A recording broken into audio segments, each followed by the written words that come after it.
नमस्कार, KP news के bulletin में आपका स्वागत है। मैं हूं अश्विनी आपके साथ। आइए एक नजर डालते हैं आज की सुर्खियों पर। उपभोक्ता सामान खरीदने से पहले सावधानी बरतें, जिला कलेक्टर गोविंद रेड्डी ने कहा। कर्नाटक में किसी को भी हिंसा की इजाजत नहीं देंगे, डिप्टी सीएम शिव कुमार ने कहा। बीएस येदियुरप्पा पर तीखे हमले को लेकर यत्नाल से नेताओं की नाराजगी। नागपुर से भाजपा पर बरसे राहुल गांधी, बोले यह दो विचारधाराओं की लड़ाई है। नए साल के जश्न के बीच बढ़ रहा कोरोना का ग्राफ, 24 घंटे में 6 संक्रमितों की मौत, इतने नए केस दर्ज।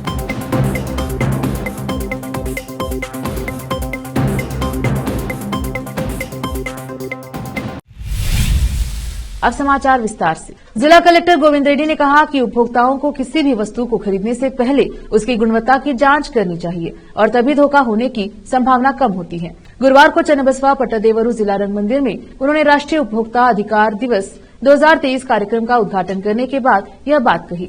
यदि लोग सावधानी से सामान नहीं खरीदते हैं तो गुणवत्ता या वजन के मामले में ठगे जाने की संभावना रहती है। यदि ठगे जाते हैं तो उन्हें जिला उपभोक्ता निवारण आयोग में शिकायत दर्ज कराकर न्याय मांगना चाहिए। गांधी जी ने कहा था कि ग्राहक भगवान है। ब्रांडेड उत्पाद खरीदने से उपभोक्ताओं के ठगे जाने की संभावना कम होती है।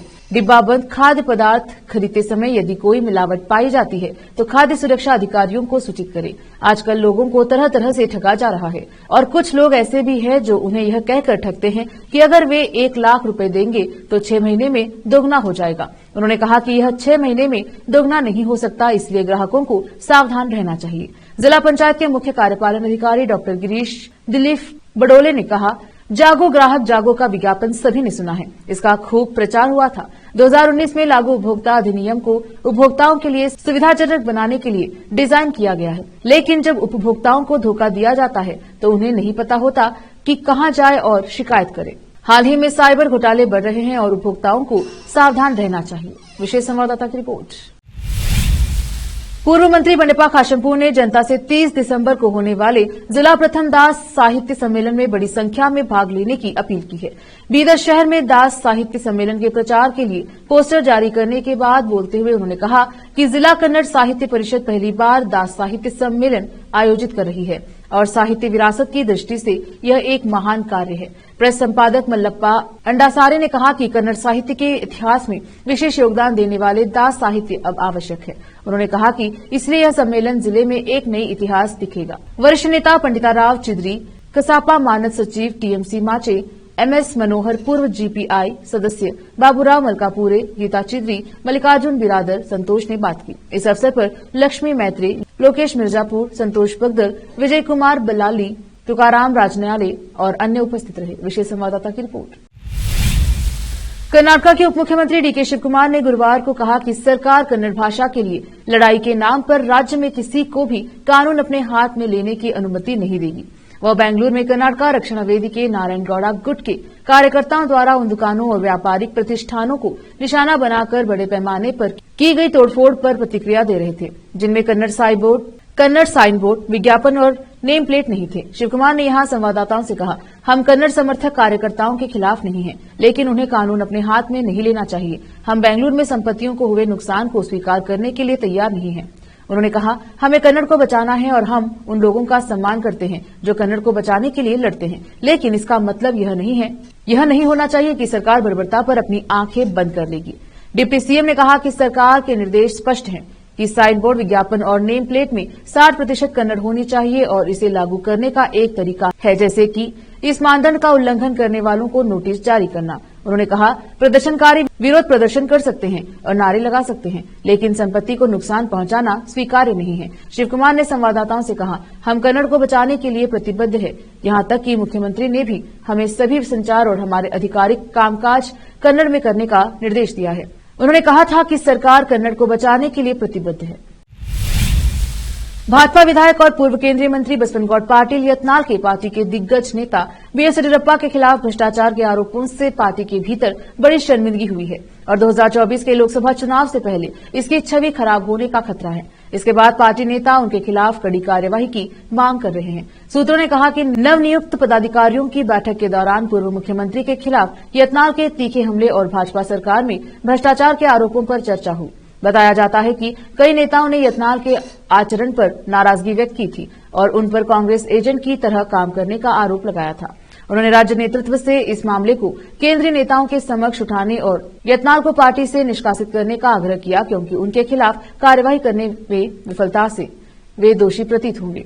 सूत्रों ने बताया कि कई लोगों का यह भी मानना था कि उन्हें यत्नाल को लोकसभा चुनाव से पहले पार्टी में फूट डालने की अनुमति नहीं देनी चाहिए। नेताओं ने बीजेपी के प्रदेश अध्यक्ष बीवाई विजेंद्र से कहा कि अगर उन्होंने पार्टी विधायकों की ओर से आने वाले ऐसे नुकसानदायक बयानों पर रोक नहीं लगाई तो उनके लिए लोगों से मिलना मुश्किल हो जाएगा। सभी घटनाक्रमों पर गंभीरता से चर्चा की गई। पार्टी को नुकसान पहुंचाने वाली कोई भी गतिविधि और बयान बर्दाश्त नहीं किया जाएगा। हालांकि उन्होंने विचार विमर्श के बारे में विवरण देने से इनकार कर दिया।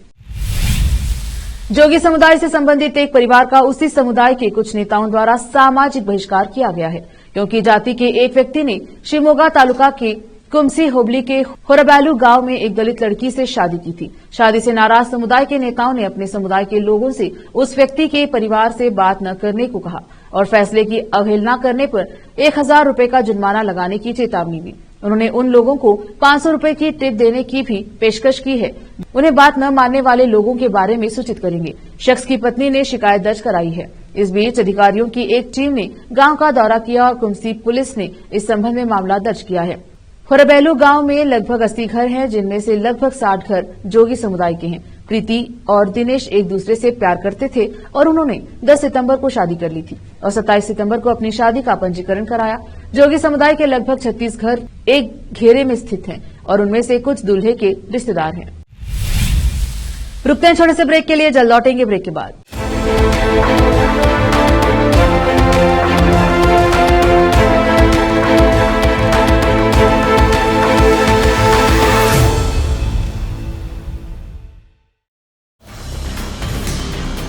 हिंदुस्तान के हर कोने में हम हैं मौजूद। 24 घंटे हालात पर गहरी नजर,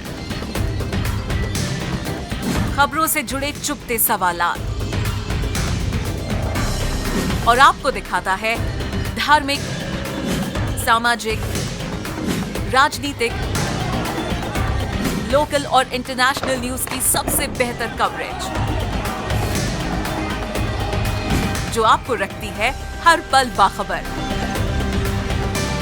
देश और दुनिया भर की खबर के लिए देखते रहें केपी न्यूज 24/7। ब्रेक के बाद स्वागत है आपका। देखते हैं समाचार। लोकसभा चुनाव 2024 के मद्देनजर कांग्रेस ने नागपुर में विशाल रैली का आयोजन किया। दरअसल कांग्रेस के 149वें स्थापना दिवस के अवसर पर इस रैली का आयोजन किया गया। इस रैली का नाम है तैयार हम रखा गया है। यहां पार्टी के कई वरिष्ठ नेता मौजूद हैं। इस कार्यक्रम में राहुल गांधी ने अपने संबोधन में कहा कि अंबेडकर जी की कर्मभूमि में आकाश आकर खुशी हुई। देश में विचारधारा की लड़ाई चल रही है। लोगों को लगता है कि ये राजनीति और सत्ता की लड़ाई है। वो है, पर लड़ाई की नींव विचारधारा की है। यह दो विचारधारा की लड़ाई है। राहुल गांधी ने अपने संबोधन में कहा कि कुछ दिन पहले एक बीजेपी का सांसद मुझे लोकसभा में मिला। बहुत सारे लोग पहले कांग्रेस में थे, ये भी था। ये मुझे छुपके से मिला क्योंकि उसे बात करनी थी। उसके चेहरे पर टेंशन थी। उसने कहा बीजेपी में रहकर सहा नहीं जाता। शरीर बीजेपी में लेकिन दिल कांग्रेस में है। उसने कहा बीजेपी में गुलामी चलती है, जो ऊपर से कहा जाता है वही करना पड़ता है। राजा पहले आदेश देते थे, वैसे चल रहा है। बीजेपी में कोई चॉइस नहीं होती है। हमारे नाना पटोले ने किसानों को लेकर मोदी जी से सवाल पूछा।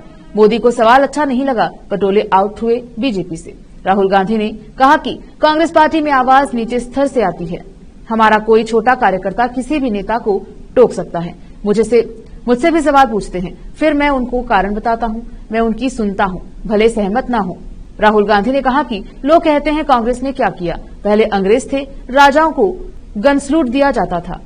किसी को 19 तो किसी को 21 तोपों की सलामी दी जाती थी। देश की जनता को कोई अधिकार नहीं था। गरीब की जमीन अगर राजा को अच्छी लगी तो 1 सेकंड में ले सकता था। सारे अधिकार जिनकी रक्षा संविधान करता है, जो अंबेडकर जी ने, गांधी जी ने, नेहरू जी ने खून पसीने से बनाया, ये कांग्रेस पार्टी ने दिया। भाजपा आरएसएस इसके खिलाफ थे। आज झंडे के सामने सलूट मारते हैं। सारे अधिकारी संविधान से मिलते हैं। राजा जो भी करना चाहता था करता था। उसके लिए कोई कानून नहीं था। ये काम कांग्रेस पार्टी ने किया।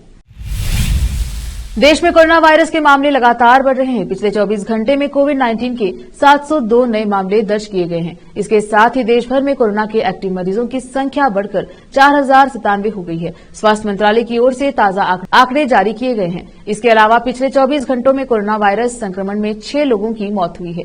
स्वास्थ्य मंत्रालय की ओर से जारी आंकड़ों के मुताबिक बीते 24 घंटे में कोविड-19 से महाराष्ट्र में 2, जबकि कर्नाटक, केरल, पश्चिम बंगाल और दिल्ली में एक मरीजों की मौत हुई है। वहीं देश भर में कोरोना वायरस के नए वेरिएंट के मामले 110 हो गए हैं। गुजरात में 36, कर्नाटक में 34, गोवा में 14, महाराष्ट्र में 9, केरल में 6, राजस्थान और तमिलनाडु में 4, तेलंगाना में 2 और दिल्ली में 1 मामला सामने आया है। ज्यादातर मरीज फिलहाल घर में क्वारंटीन में हैं। देश में बुधवार को कोविड-19 के 529 नए मामले सामने आए।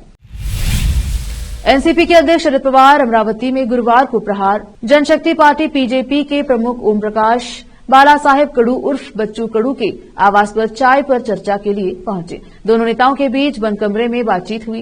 करीब 20 मिनट तक चर्चा चलती रही। इसके बाद इन अटकलों को जरूर हवा मिल गई कि बच्चू कड़ू शिंदे, फडणवीस, अजित पवार से नाखुश हैं और अलग राह की तलाश में हैं। अचलपुर से 4 बार के निर्दलीय विधायक कड़ू पर पूर्ववर्ती महाविकास अघाड़ी एमवीए में राज्य मंत्री एमओएस थे, लेकिन जून 2022 में मुख्यमंत्री एकनाथ शिंदे के नेतृत्व वाली शिवसेना में शामिल होने के लिए पाला बदल लिया था।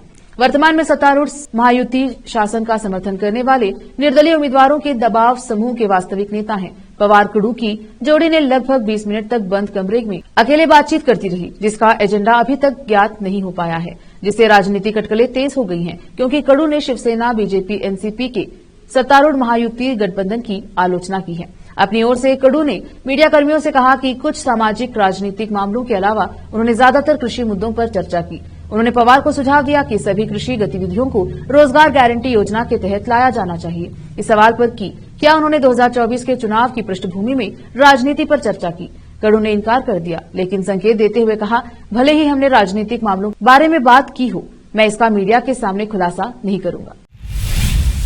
अयोध्या में बन रहे राम मंदिर में प्राण प्रतिष्ठा कार्यक्रम की तारीख नजदीक आ रही है। इसी बीच कांग्रेस समेत विभिन्न विपक्षी दलों के इस कार्यक्रम में शामिल होने या न होने को लेकर चर्चाएं तेज हो रही हैं। राम मंदिर के कार्यक्रम में जाने के लिए सबसे ज्यादा कांग्रेस के नेताओं में असमंजस की स्थिति है। बता दें कि कांग्रेस नेता सोनिया गांधी, मल्लिकार्जुन खड़गे और अधीर रंजन चौधरी को भी प्राण प्रतिष्ठा कार्यक्रम का न्योता मिला है। अब इस मामले में अपनी कांग्रेस पार्टी के बचाव में सांसद शशि थरूर सामने आए हैं। कांग्रेस सांसद शशि थरूर ने कहा कि मंदिर राजनीतिक मंच नहीं है, मंदिर प्रार्थना की जगह है। मंदिर जाना या न जाना किसी का भी व्यक्तिगत फैसला है। उन्होंने कहा कि जिन लोगों को न्योता मिला है वो तय करेंगे कि जाना है या नहीं। अगर मंदिर के आयोजन को राजनीतिक बनाया जा रहा है तो वह मंदिर जाना नहीं है। साथ ही उन्होंने ये भी बताया कि उन्हें प्राण प्रतिष्ठा कार्यक्रम का निमंत्रण नहीं मिला है, इसलिए उन्हें कोई फैसला नहीं करना है।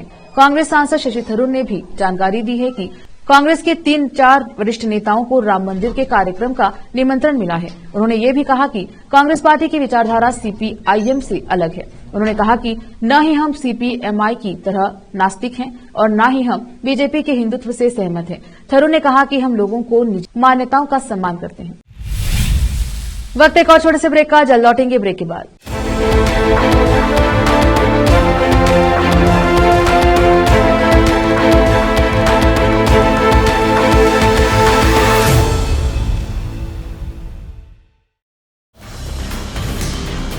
हिंदुस्तान के हर कोने में हम हैं मौजूद।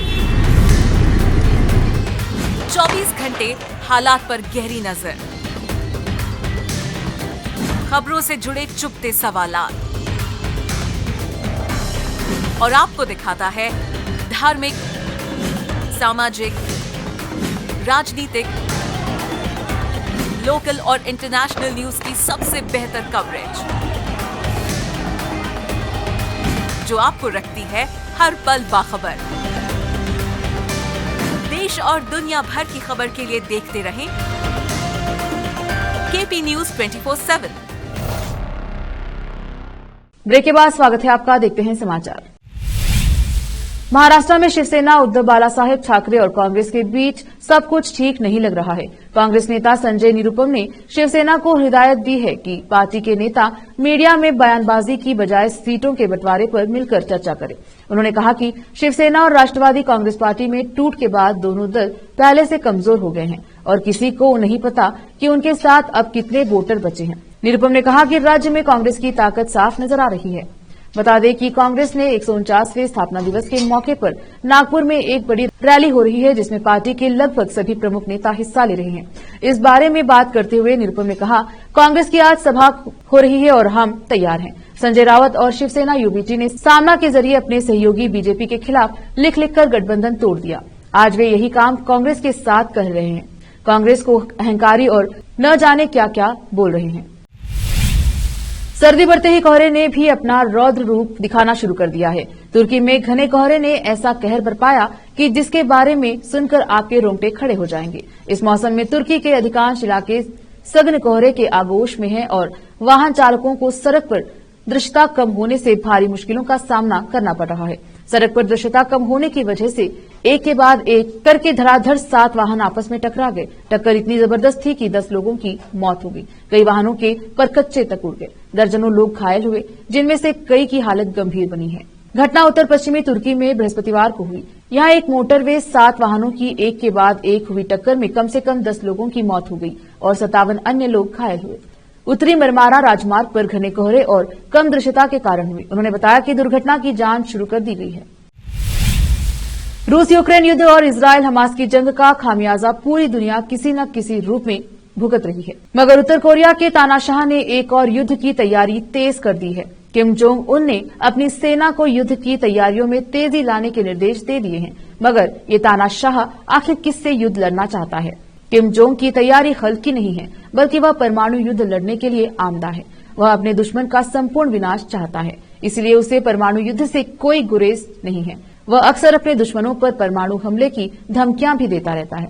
सैकड़ों प्रतिबंधों को बावजूद वह अमेरिका जैसे ताकतवर देशों से बेखौफ होकर अपने परमाणु हथियारों का जखीरा बढ़ाता जा रहा है। अब किम जोंग उन ने अपने देश की सेना से युद्ध सामग्री, उद्योग और परमाणु हथियार क्षेत्र को पूरी तरह तैयार रहने को कहा है, ताकि अमेरिका के अभूतपूर्व टकराव वाले कदमों का मुकाबला किया जा सके। किम जोंग ने सेना को युद्ध की तैयारियों में तेजी लाने का आदेश दे दिया है। उत्तर कोरिया की मीडिया समाचार एजेंसी KCNA की रिपोर्ट के अनुसार बुधवार को देश की सत्तारूढ़ पार्टी की एक महत्वपूर्ण बैठक में नए साल के लिए नीति निर्देशों पर बोलते हुए किम ने यह भी कहा, प्योंगयांग साम्राज्यवाद विरोधी स्वतंत्र देशों के साथ रणनीतिक सहयोग का विस्तार करेगा।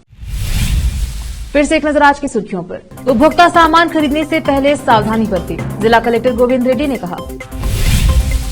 कर्नाटक में किसी को भी हिंसा की इजाजत नहीं देंगे, डिप्टी सीएम शिव कुमार ने कहा। बीएस येदियुरप्पा पर तीखे हमले को लेकर यत्नाल से नेताओं की नाराजगी। नागपुर से भाजपा पर बरसे राहुल गांधी, बोले यह 2 विचारधाराओं की लड़ाई है। नए साल के जश्न के बीच बढ़ रहा कोरोना का ग्राफ, 24 घंटे में 6 संक्रमितों की मौत, इतने नए केस दर्ज।